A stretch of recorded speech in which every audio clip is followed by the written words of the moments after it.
Okay, good morning, everybody, or good afternoon, depending on what part of the world you're in.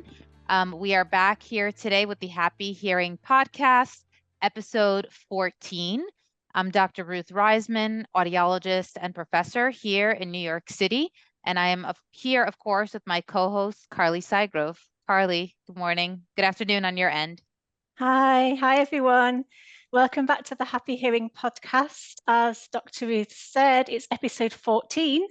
I'm Carly Sygrove, a hearing loss coach, advocate and writer. And today we're joined by our special guest, Howard Presland. Howard is the founder of TinniSoothe, which is a discreet wearable device that provides relief for tinnitus using white noise. Welcome to the podcast, Howard. Thank you very much. Thank you for having me as well. It's great to have you here. Can you start by telling us a little bit about yourself? Yeah, absolutely. So I live in the UK. I live just outside of London. I've probably for the past 25 years have worked in financial crime in London until I left last September to fully focus on building TinniSoothe as a company. We've been working on it since 2018, so it's been a long journey. But yeah, I left to focus fully on it. I'm a keen windsurfer. I'm a keen guitarist. Unfortunately, these are hobbies which have both contributed to my tinnitus journey, which I'm sure we'll touch on. I've had tinnitus for around 10 years, and that was worsened by a traumatic brain injury in 2019. After those introductions, I have to say, I have to be very clear, I'm not an audiologist, nor a professor, nor a doctor. I'm someone who has lived with tinnitus, chronic tinnitus for 10 years, found that there wasn't really anything on the market that helped me in the way I needed helping. So developed a new, perhaps more practical device for managing tinnitus through sound therapy. That's such a wonderful story coming from, financial crime to tinnitus is definitely two different worlds, but yeah, the motivation comes from not doing it, just to clarify, the other side of it. Right. Investigating financial crime. Sorry, I didn't mean to imply otherwise, but I guess there's always a motivation sometimes for these types of helping professions and helping technology. When you have the tinnitus, in terms of what did you feel helped the most, or why do you feel like it didn't help? Was it affecting your day-to-day life? What were your biggest frustrations? Yeah, I mean, it was absolutely, impacting my daily life. I mean, I'll tell you, afterwards about how I got it originally. I think it's a pretty common story. Yeah, it's incredibly tough. I think it's quite difficult to explain with tinnitus to people who have never experienced it, or experienced it for a significant amount of time. Most people will have, experienced that high-pitched sound that you always get on films when there's a bomb blast, or something terrible or scary is happening. For some people, that sound becomes the background of your life, really. Of course, some days are better, other days are worse. But for me, definitely the first couple of years were the hardest. And then as I slowly began to habituate, I went through, points in the day where I kind of managed to forget about it, and then others where it really picked up. And that normally depended on factors like diet, sleep, stress, and just general mood, common things that impact tinnitus sufferers.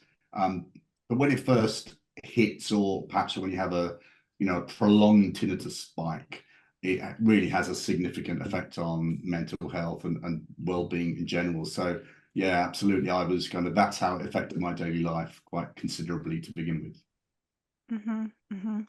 Yeah, I think Ruth, you've also had an experience of tinnitus, and I have tinnitus in one ear constantly and in the other as well, occasionally. So I think we've both got some understanding of how it can impact daily life, and that everything from sleep to concentration, and there's so much, isn't there?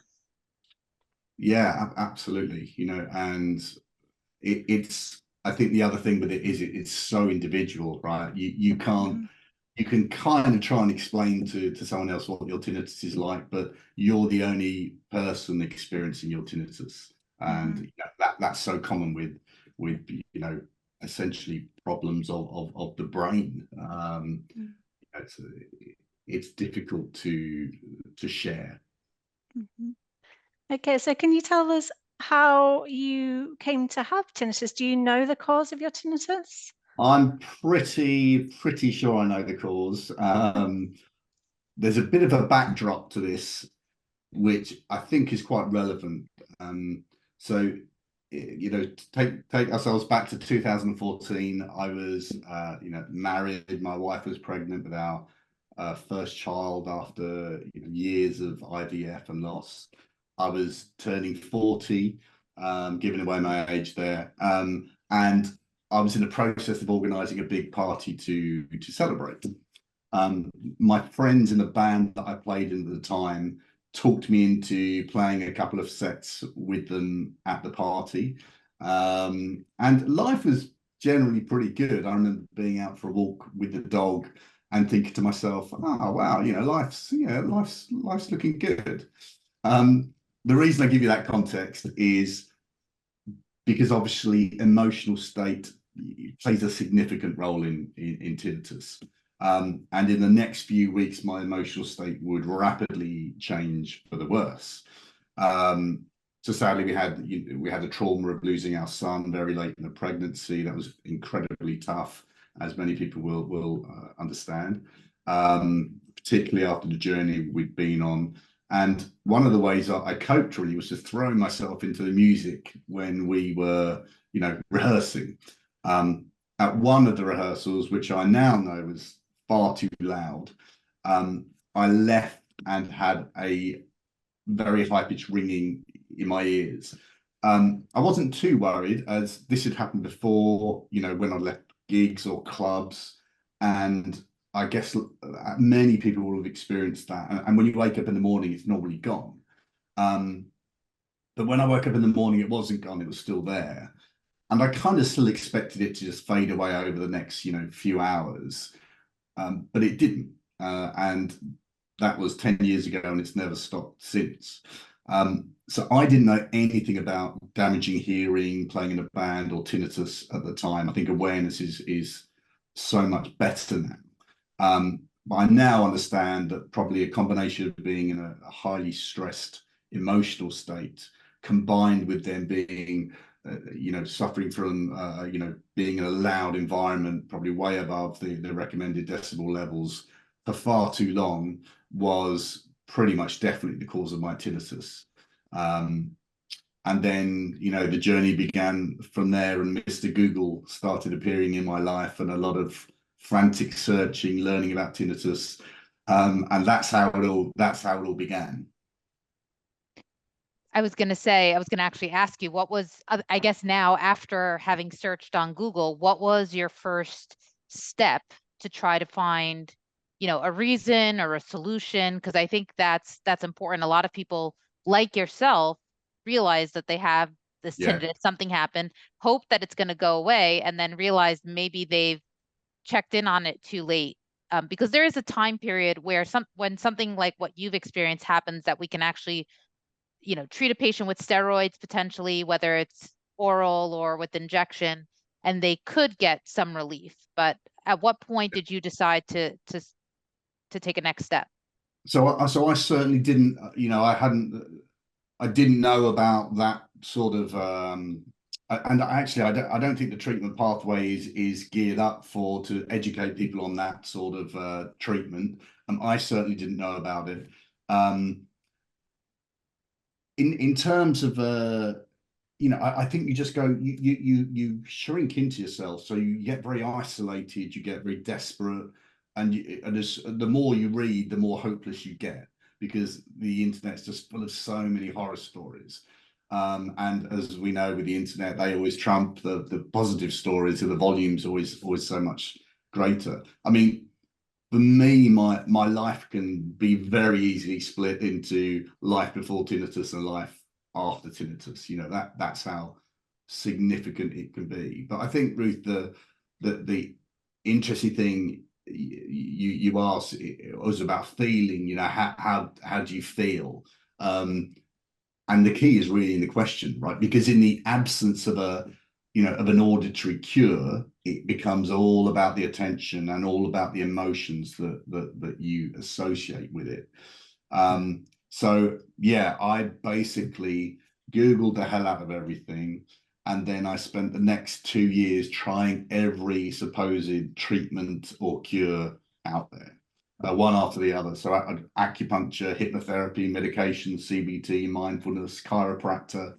I even actually joined an NHS trial where this was, I can remember when this was, but they injected I don't even know what it was still to this day, but through your eardrum into your inner ear. So you had that kind of needle punching through your eardrum, which was probably one of the most painful things I've ever experienced. But that shows you kind of the desperation I was at to try and get some sort of resolution. So yeah, you're right. The challenge is the mindset, right? So you're looking for something to stop the tinnitus. So because there's no cure, you're always going to be disappointed. You're never going to find it. And that's why it becomes so emotional, obviously. So when you were trying all these things, Howard, I've tried lots of things as well, and my list is similar to yours, actually. Not just for my hearing loss, but for my not just for my tinnitus, sorry, but for my hearing loss. I had a sudden hearing loss. For my balance issues, my list is very similar to what you tried for tinnitus. Acupuncture, which I do still do, acupuncture, chiropractor, all of these kind of therapies. I'm wondering what did you find helpful, and how do you manage your own tinnitus? Yeah, again, I think the key is in the word, right? It's about management, not cure. For me, I use a combination of being mindful of my well-being, of probably what I've learned through CBT and other reading about tinnitus, and sound therapy. So number one, trying to change my brain's perception of tinnitus, working on it to not see it as a threat. So working on my attention and my emotion. And then, alongside that, I use TinniSoothe so that I have 24/7 relief through sound therapy, and ensure that I'm never in complete silence, or when I transition into quieter environments, I find that I don't get the trigger of the tinnitus because there's something just in the background near me to take the edge off, which is the whole, point of TinniSoothe. Did you discover that you had hearing loss, or did you have tinnitus in the absence of hearing loss? Yeah, so I had hearing loss in the high frequencies, a little bit in my left ear, but mainly in my right ear. So they think it's associated with that hearing loss. Yeah. Okay. And did you try hearing aids at the time, or that wasn't something that you were considering? I did. So I kind of went to the doctor. So kind of the treatment pathway in the UK, Carly, you'll be super familiar with it. Went to the doctor, got referred to an ENT, went to the ENT, had hearing tests, and I think it was the option then of either buy hearing aids for £3,000 privately, or use NHS hearing aids that you're given. And my hearing loss, like many people with tinnitus, wasn't so bad that it needed correcting. Yes, it helped a tiny bit with the tinnitus because it introduced those high frequency sounds into my auditory system. But you then kind of, I was 40, I guess whatever age, you're very conscious of, you don't want to walk around with hearing aids, and I didn't need them really. And that kind of led me to, well, I'm not going to use these, so what do I do? Understood. So you've talked a little bit about TinniSoothe. I'm wondering, just before we go into a bit more detail about what exactly it is, can you share a moment or experience that sparked that initial idea for this? Oh, the light bulb moment. Yeah. So the one thing that always helped me, in spite of all these other things I tried, was background noise, obviously. I found that I spent every day and night sometimes switching devices on and off. So, you know, having something next to my bed, getting up, putting the radio on, or the TV, leaving the house, putting a phone app on, putting my earphones in to listen to music that obviously plugs your ears and makes it worse. Then at work, I played white noise in an open plan office just on my laptop, very, very subtly. No one ever noticed it. And at home, I wore a round the neck speaker and I played from an app on my phone and just had gentle white noise. So I could, you know, when I was moving around the home, it would just constantly come with me.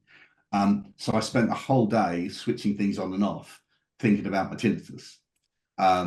So I got to the point where I just thought there must be an easier way just to stay out of silence or to help that transition into quieter environments without switching things on or off or putting things in your ears like white noise maskers or hearing aids when you don't really need them.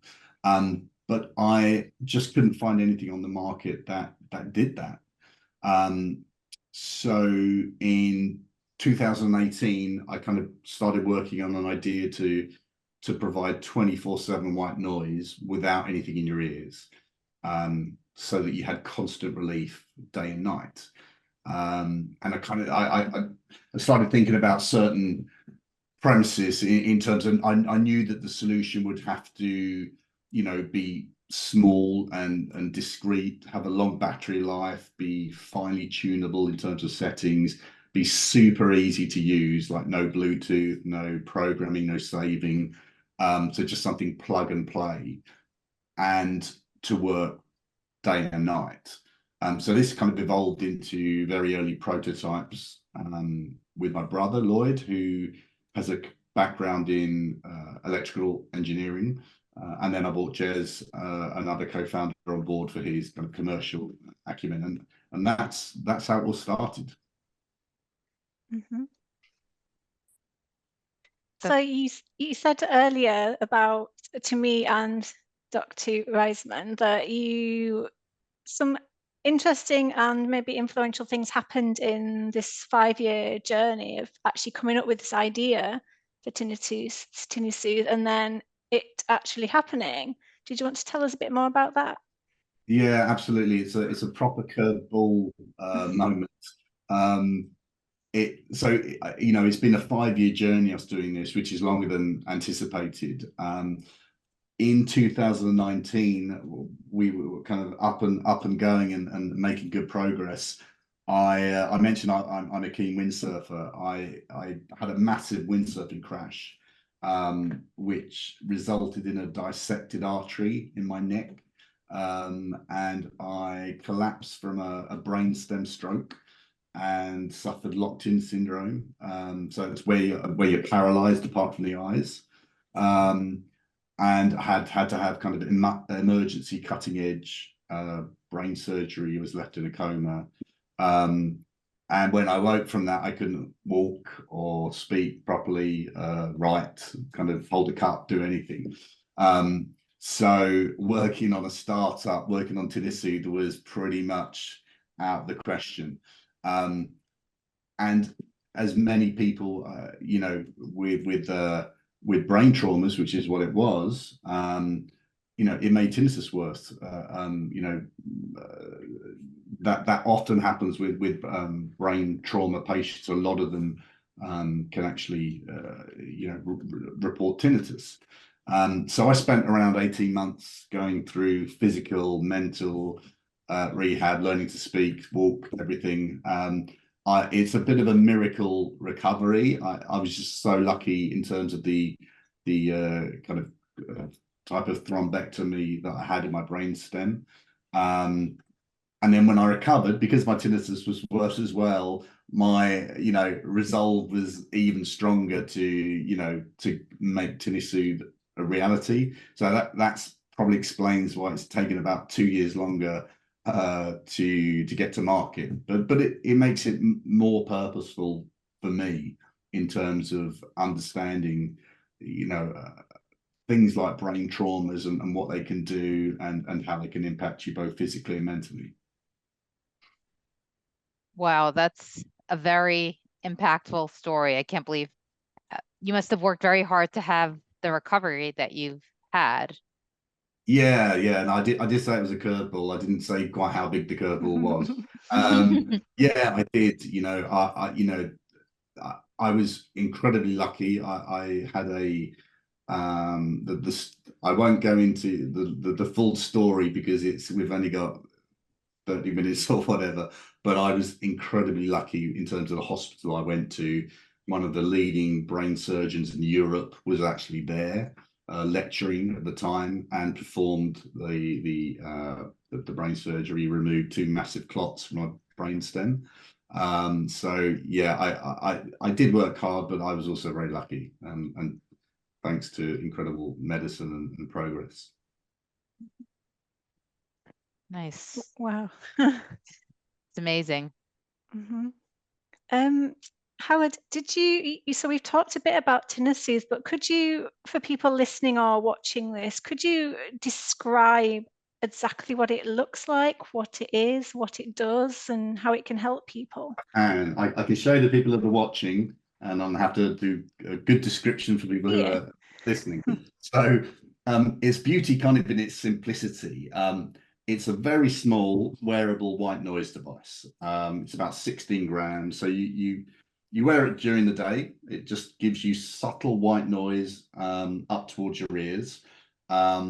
It's left on all day. So it's got a 72-hour batteries on all day.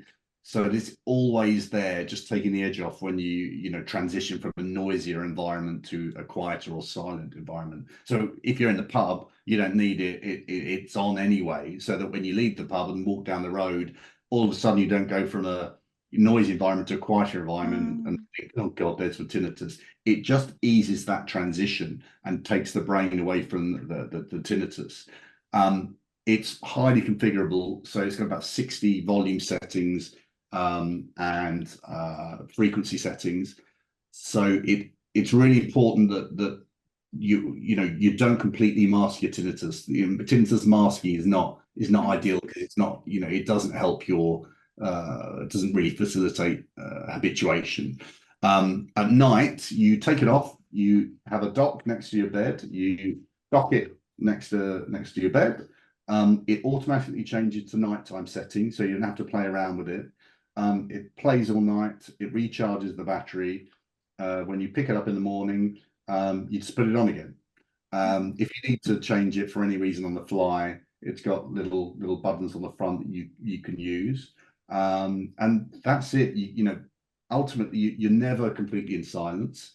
You have 24/7 relief, as it's always on, so you don't have to think about switching on and off.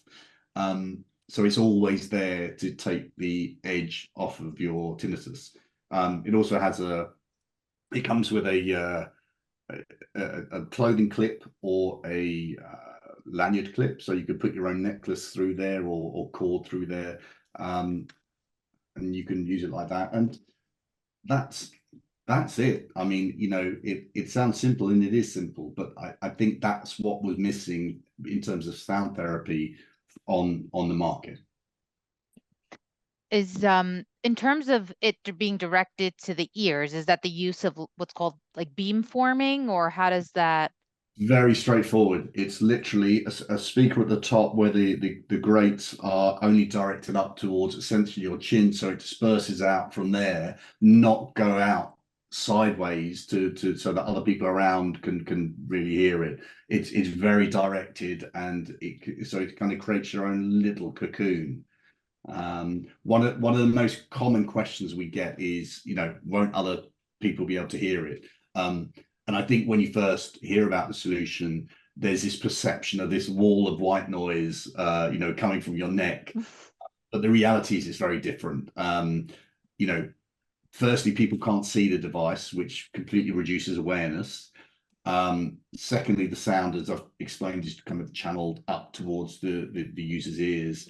And generally, people only need a very low volume just to take the edge off their tinnitus, which isn't noticeable to others generally. In the trials, we found that most trialists said that friends, family, and colleagues just didn't hear the device at all unless they said, "Oh, can you hear this?" and picked it up and pointed it at them, and they go, "Oh, yeah." But generally, even if they could hear it, it didn't bother them. It's a bit like going into, I was saying to you, Carly, earlier, it's a bit like going into a room and you hear a fridge on or you hear a fan on, you know, because you don't perceive the noise as a threat, your brain just switches off from it, you know. But generally, we found that just people just have not noticed it.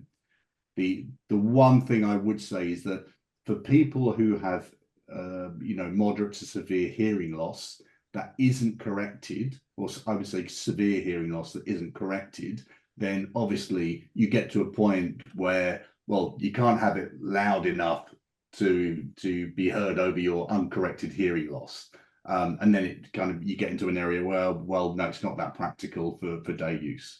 But generally speaking, we've found the trialists have come back really, really positively about it. And when it's switched to night mode, so is it now emitting from the cradle? Is that what it is? So what it does is, so you basically you take the module, you set your settings for daytime mode, which is literally set the volume, set the frequency, no saving or messing around, leave it on. When you dock it, it automatically changes to be controlled by the base station. So when you set the night mode, when you set the night mode, sorry, that's my front doorbell. Yes, thank you, Alexa. When you set the nighttime mode, it will be on nighttime mode again, no saving. When you lift it up, it automatically defaults back to where you were, and then when you dock it again, it just goes to nighttime mode. So the principle of it is to try and make sure that you're not constantly thinking about, oh, I've got to switch this, I've got to do this, I've got to change the volume, or, you know, it's literally, in an ideal situation, you touch it twice a day. You know, you pick it up in the morning, you dock it at night. That's the ideal scenario.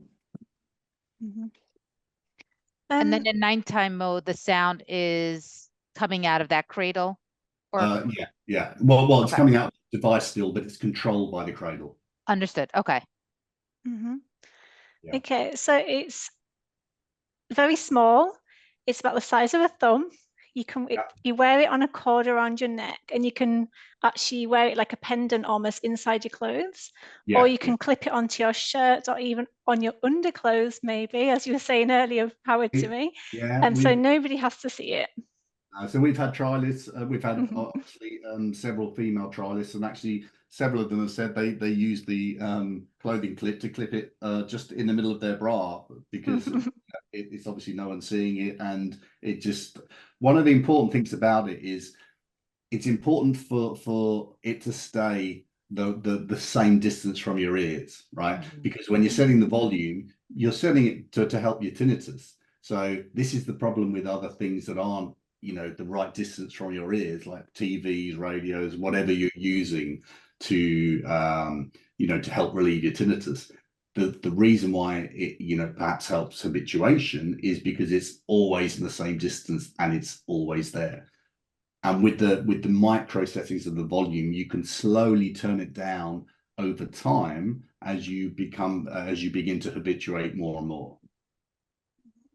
So when we talk about tinnitus management, we do often talk about getting to this point of habituation where your tinnitus just no longer bothers you.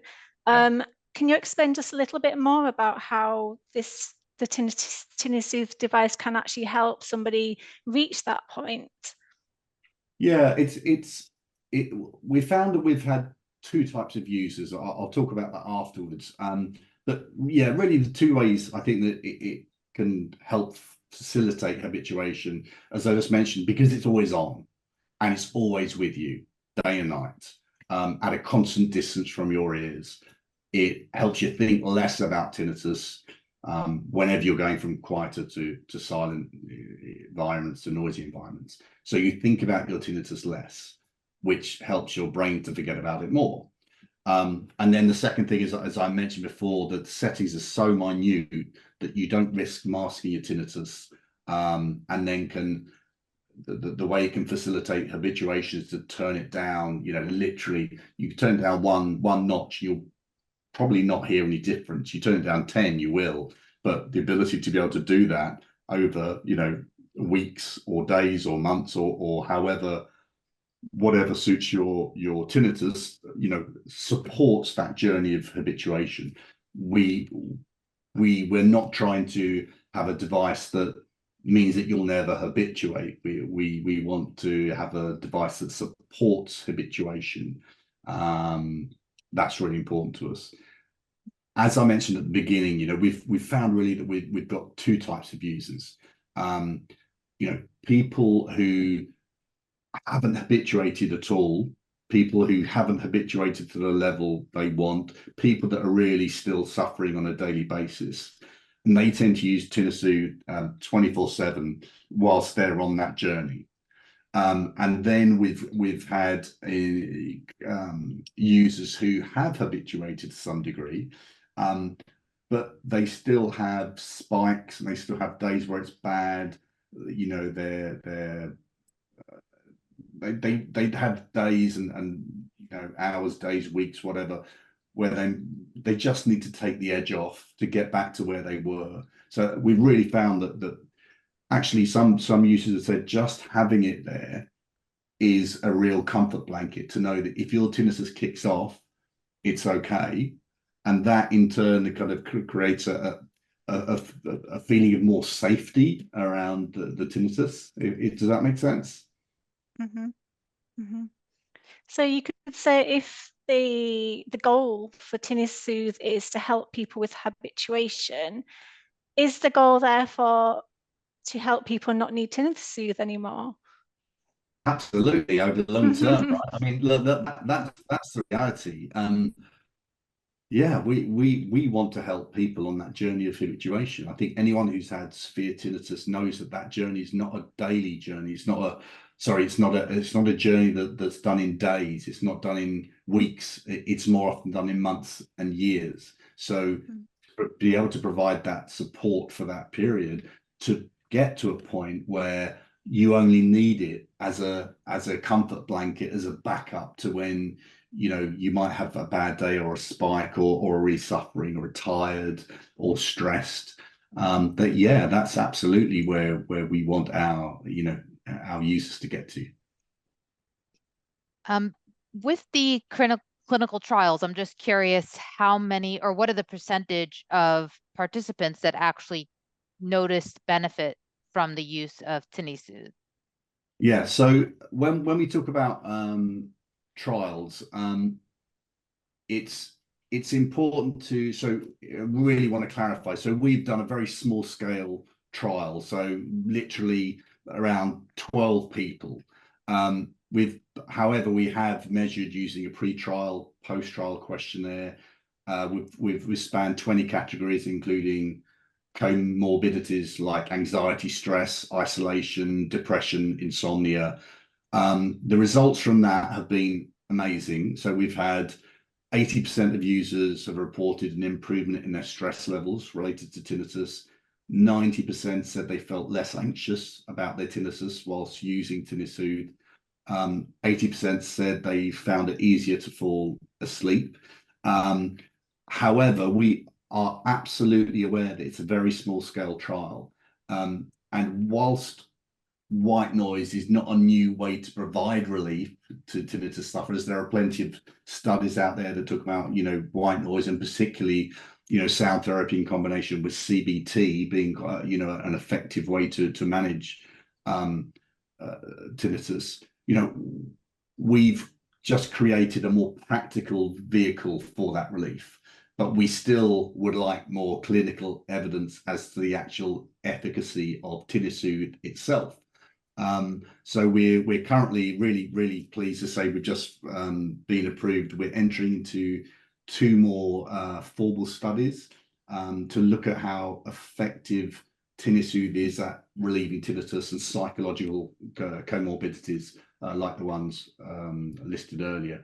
One is with Combat Stress, who is the leading veterans mental health charity in the UK. So obviously military, obviously a group who are disproportionately affected by tinnitus due to loud noise exposure.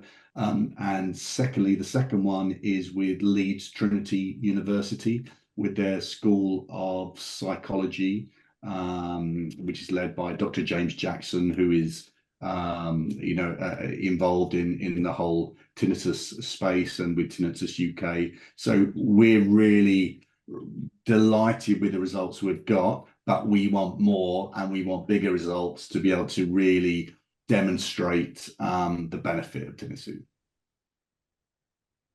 It's so interesting. I think just like with hearing loss, there's really like no one solution fits all. I was going to say that, I mean, that those results are probably similar to everything that we've seen, but the difference is it's given to you all day as compared to other solutions that are more intermittent. So it allows probably for more habituation. Yeah, and I think one of the other, whilst we have, I mentioned to Carly before we started chatting, once, it was important for us, given the tinnitus landscape. We're all on, Facebook and Instagram, and we all see these, latest laser, there are some companies out there who are doing great work in trying to find solutions and treatments and verifiable clinical evidence, things to help people suffering from tinnitus. By the same token, there are also loads of ads out there for, like I say, the kind of laser ear or whatever you're doing. And it's very tough as a tinnitus sufferer. I spent years looking at all of these things and thinking, oh, wow, what's this? What's this? What's this? Most, gummies and all of this sort of stuff. It was really important for us to generate credibility with TinniSoothe. So we wanted absolutely to make it a Class 1 medical device. So we're fully registered as a Class 1 medical device in the UK and the EU. And that's something that's been really important to us. So looking to the future, Howard, what do you see as the future of TinniSoothe? I guess it's probably two or threefold. Firstly, we want to bring awareness to the condition. I don't want other people to go through what I went through, being ignorant of loud noise exposure and then suffering for years and years. Like, it just needs more awareness. It's increased, but we need more. Secondly, we want to be able to continue to support charities where there's a disproportionate number of tinnitus sufferers. I mentioned earlier we have charity partnerships with Tinnitus UK, which is formerly the British Tinnitus Association, with Combat Stress, the veterans mental health charity I mentioned, as well as Help Musicians. So that's a UK charity that's specifically designed to support professional musicians. So we donate from every device sold to those three charities. That's really important to us. We want to help tinnitus sufferers. It's the whole reason we started the company, and it's the only thing we do. Myself and Jez, one of the co-founders, have left pretty successful corporate careers to focus on TinniSoothe, and we've self-funded the whole journey ourselves. Ultimately, we want to help sufferers live happier lives with tinnitus. And it's important to us to be transparent about what's possible. We know that TinniSoothe won't help everyone. Some people don't find that white noise helps alleviate their tinnitus. But we do know it will make a big difference to some people, and others it will make a massive difference to. So that transparency is really important to us. We have a, with the website, we have a 30-day money back guarantee. We don't want to be generating revenue from people we haven't helped. So whilst 30 days is quite a short period to understand to use the device and to settle with it, we want to give people that option to return the device if it's, if it's just not their thing. That's great. I was actually going to ask about that, so thank you for reading my mind. Yeah. But I guess to kind of leave us off with some advice for patients that suffer from tinnitus, where should they turn to for help? Where should they go first? And then potentially, if they are interested or curious about TinniSoothe, how they can obtain it and where it's available. Yeah, absolutely. So this is where I kind of go back to what I said at the beginning. I'm not a doctor, a professor, or an audiologist. What I can do is to give some advice based upon my experience of living with tinnitus for 10 years. The number one bit of advice I would say is always, if you've developed tinnitus, see your doctor, just rule out any underlying cause, right? There is probably no serious underlying cause, but just rule it out just in case. Number two would be protect your ears. When you go to gigs, when you're in clubs, if you think it's too loud, it is too loud. And many places just have no concept of the volume that things should be at. Probably showing my age there where I kind of say, oh, why don't they turn the music down? If you've got hearing loss, see an audiologist. Hearing aids can help to reduce the awareness of tinnitus for people with, moderate or severe hearing loss. Try to better manage your well-being and your nervous system. Tinnitus is so associated with the nervous system. So things like mindfulness, meditation, yoga, all of those things can help. The more you look after yourself, the more you look after your tinnitus, to the point where you could perhaps get to see tinnitus as just a bit of a warning sign of, oh, you've eaten this, or you're tired, or the well-being is so important. So there's quite a lot of advice actually, but look into CBT. CBT is one of the has really good reviews in terms of helping with tinnitus, coping with tinnitus, and changing your mind's perception, your brain's perception as to seeing it not as a threat, and particularly in combination with sound therapy. So something like, ideally something like TinniSoothe, obviously, that is always with you, always on, so you just don't have to think about it and keep switching things on and off, or playing with your ears. Yeah, that's my advice as simply as a sufferer. In terms of if people are interested, we can currently we're medically approved in the UK and the EU. We can distribute to end users. You could just buy this off the web. You don't need to see an audiologist. We can send to EU and UK addresses, and I'll do a discount code for any happy hearing listeners, viewers as well. So perhaps we'll put that discount code in the podcast when we do it. Yeah, I guess, and we're at www.TinniSoothe.com, which is TinniSoothe, or just Google TinniSoothe and you'll see us, hopefully, with a pretty good presence on search engines. Thank you so much for that. And if they had any questions, is it easy to get support on the website? Absolutely. Yeah, you can just go to the website. On the website menu, there is a drop down, other, and you go to contact us, and you can submit any questions or anything you need on the form. Contact us. We're a small company. We're a small British company. We're made in Britain, and we are dedicated, really dedicated to try and give the best customer service we can give. So that's a real focus for us as well. So if people contact us, they will hear from us. Amazing. Thank you so much for educating us and telling us your story, being vulnerable, and also teaching us about TinniSoothe, which I think is going to be an important solution for those suffering with tinnitus. So looking forward to hearing more feedback and seeing the growth in the studies and the growth in the usage for you and the company. Yes, thank you. Thank you so much for having me on. It's been a real pleasure talking to you.